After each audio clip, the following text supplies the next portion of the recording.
Hello, and welcome to True Alchemy Academy, your space for all things ancient wisdom in the modern world. With this ancient wisdom, you know what? I say that this is ancient wisdom, but I should tell you also what we're doing with ancient wisdom. And we're applying ancient wisdom to your modern life because without ancient wisdom, we are lost. And I see this literally every day. People don't know how to navigate their feelings. They don't know how to navigate their nervous system. They don't understand how to heal their body. They don't understand how to give space to their body for their body to automatically heal on its own. They don't understand herbs. They don't understand teas. Like they don't know what to do. They don't know self massage. They don't know. They don't know. And so many of our problems could be solved by knowing. Ah, I take that back. So many of our problems can be solved by embodying. If you're wondering what the difference between knowing and embodiment is, it's very simple. Knowing is here, only here. Embodying is having it here, having it here, having it here, doing it, feeling it. Embodiment is the actual point of change. So we're going to go through it. If you missed last week's video, no worries. You can watch it up here. And we're going to continue. Okay. I used the wrong side. If you know me, you know that I have struggled with this whiteboard, and I don't even know why. I think I should get a new one. Okay. Now, when we only know things, we know them, and they are here, up in the clouds. We know. We know this, we know that, we know. It's up here. The problem with only knowing is that we as humans are here. We're here. We're here. So when you know and you don't bring it down, you don't know anything because you haven't used it. There's no kinesiology into only thinking. It needs to be in the body. It needs to be in the body. So what we have to do is we bring it down and we put it here like a tree. We grow roots.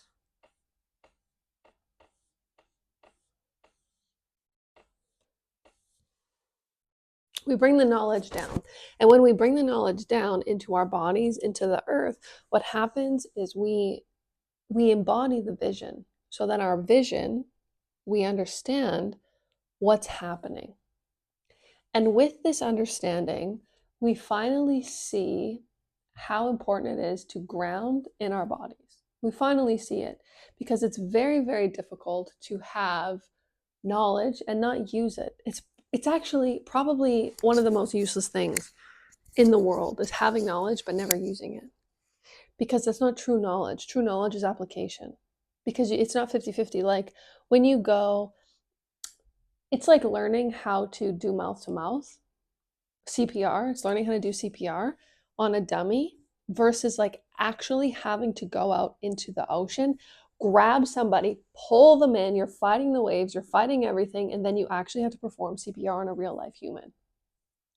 You're going to learn very quickly that it's not a textbook situation. It's actually like, okay, you have the knowledge, but now you have to apply the skill, and every case is different. May be different. Someone may, it may be a baby, it may be a teenager, it may be a man, it may be a woman. It's always different. It's not a dummy anymore. It's application.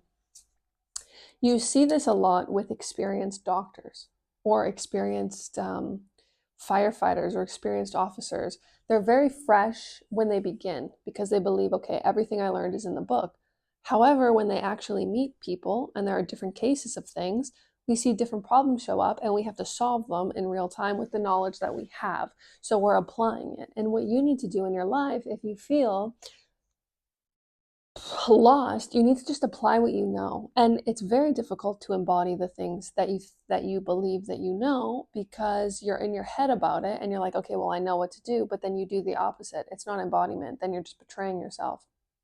Okay, so here's my suggestion.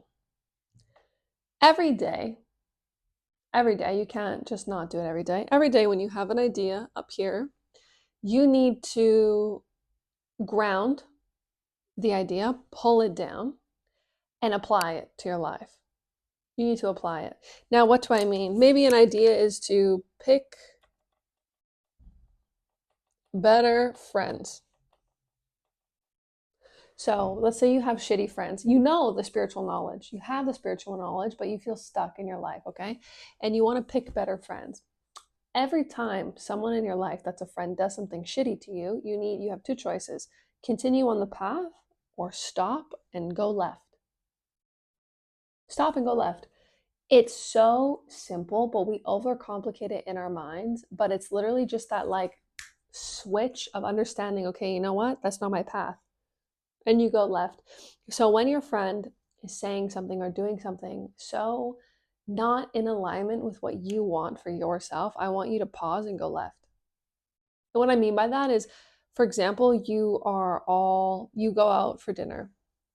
You say to your friends, I don't want to drink tonight. I'm not really into drinking anymore. And everyone says, yeah, okay, no worries. But then you go to the bar or to the restaurant and everyone's like, come on, have a drink, have some wine, blah, blah, blah. And you feel the peer pressure to have a wine because everyone's telling you to. Oh, come on, you're going to be the only one without drinking. Come on.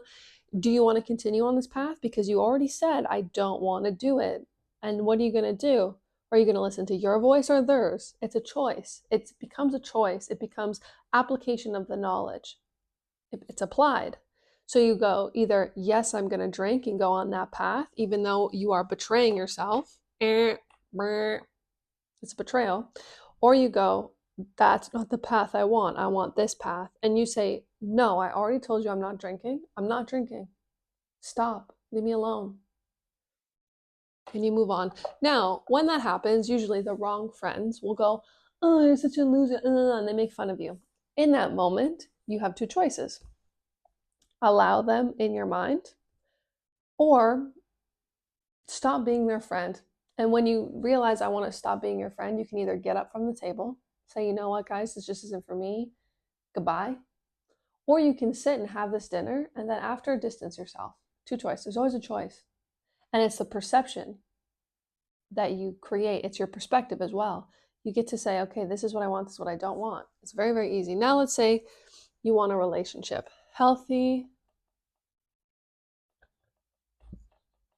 love. Healthy love actually doesn't start with someone else. It starts with you. Now, when I say it starts with you, is again, it's your choices. So if you're looking for a boyfriend and you want a good boyfriend, you can't keep dating people who don't embody that good boyfriend ideology of yours. If you go out with losers, but you want a good boyfriend, you're never going to get what you want. You have to embody it. Who's the girl? Who's the woman with a nice boyfriend? What does she do? Do you think she goes on dates with losers? No. Do you think she has sex and hooks up with everyone? No. She most likely says, no, that's not for me. I don't like your attitude. Don't treat me that way. Don't say that to me. She's strong. She doesn't pick losers. It's a choice. Then when you have your choice, you bring it down, you root it, and then this grows. And because you are building a foundation at first, it's a little harder. But as those roots spread out and they grow, you're able to make better choices because you grow with embodiment. You root with embodiment. You literally become like a tree. Trees don't just like move for anything, you know, unless you're a bamboo, which in the case of a bamboo, you need flexibility. And sometimes you need flexibility, but not in these case scenarios. Like this is not where you need to compromise, okay? So the key takeaway from today is you need to begin embodying your choices and you need to make better choices. Once you make those choices, you begin to grow roots, and those roots then become your foundation. So then it's easier for you to make a choice depending on what you want or depending on the way you want to go in life. It becomes much easier. Okay. Now, if you want to learn more and more about this, I do have a program. It's called the 7 Steps to Divine Alignment. It helps you embody, it helps you feel safe in your body, and it helps you bring structure to the knowledge that you already have. So the problem sometimes is that we have so much knowledge that we don't know how to apply it. And this program has tools so that you do understand how to apply it. And you learn both. You learn new tools, you learn application. And there's also more about other tools and history in it. So it's a really cool program. It helps you understand like what to do and how to apply these things. I'll put the link in the description below. Also, you guys, I would love if you subscribe to the channel, if you like the video, or comment your thoughts. I'm always happy to chat, okay? Have a good rest of your day.